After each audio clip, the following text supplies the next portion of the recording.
how do you optimize page load speed for your website? No, get a good fast host. No, that's what a lot of people will go to. But I found that there are some slow hosts out there. Like if you're on GoDaddy, GoDaddy's notorious for being a slower web host. But generally speaking, there's some slowness with all hosts. But if I'm looking at a site, I usually look at the number of images that are on the site. Large images tend to take up space, and obviously, the more files, the larger the files that have to be transferred from the server to the computer, that ends up just taking time. So I'll go check out a site and I'll see, how many large images do we have? Do we need all of them? If we do need all of them, then one of the first things we'll do is we'll actually try and optimize those images, both for actual size constraints. So, because a lot of times I think people will find, they'll pull a camera image that's unoptimized, as probably a couple megabytes in size, and they'll upload it to the slideshow or the header of their website. But that image could be like a megabyte or 2 megabytes or 6 megabytes, which is a massive image. I'll try and get it, cropped down to where it needs to be to fit the space, resized down, and then optimized to try and get it under like 200 kilobytes, because that can be a huge cost savings. So large images are usually the biggest culprit. Secondarily, I guess we'll go for next easiest things.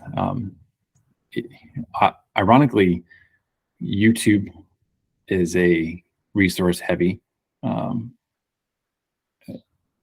like functionality to have on your site. So if you've got embedded YouTube videos, Google does download a bunch of resources as a part of that. So that could be like another almost megabyte and a bunch of different files that get downloaded with the site.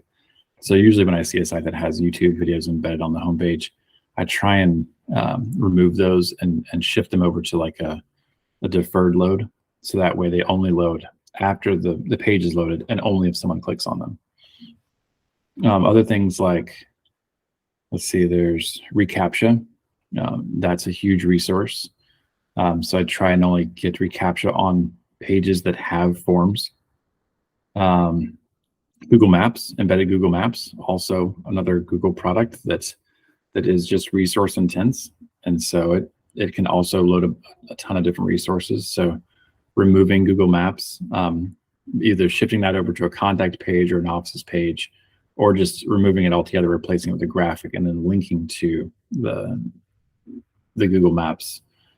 And then those are some of the easy ones. If you've got a little more technical knowledge, looking at JavaScript on the site.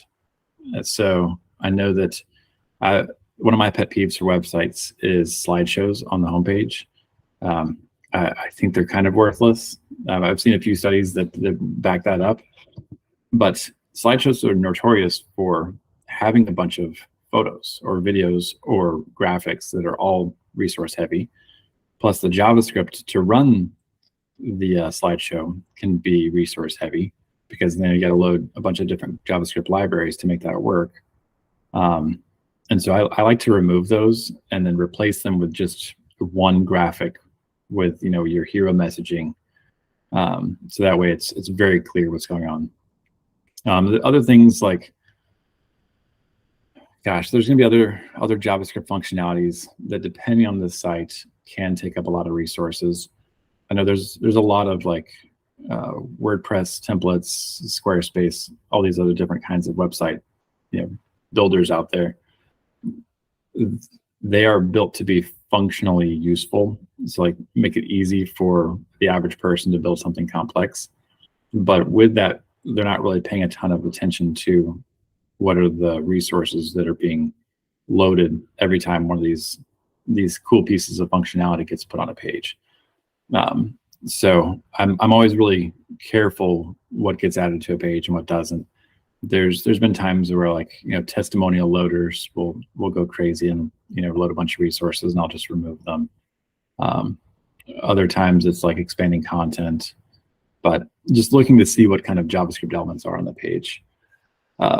Past that, I know like an easy thing if you're on WordPress is to do some caching.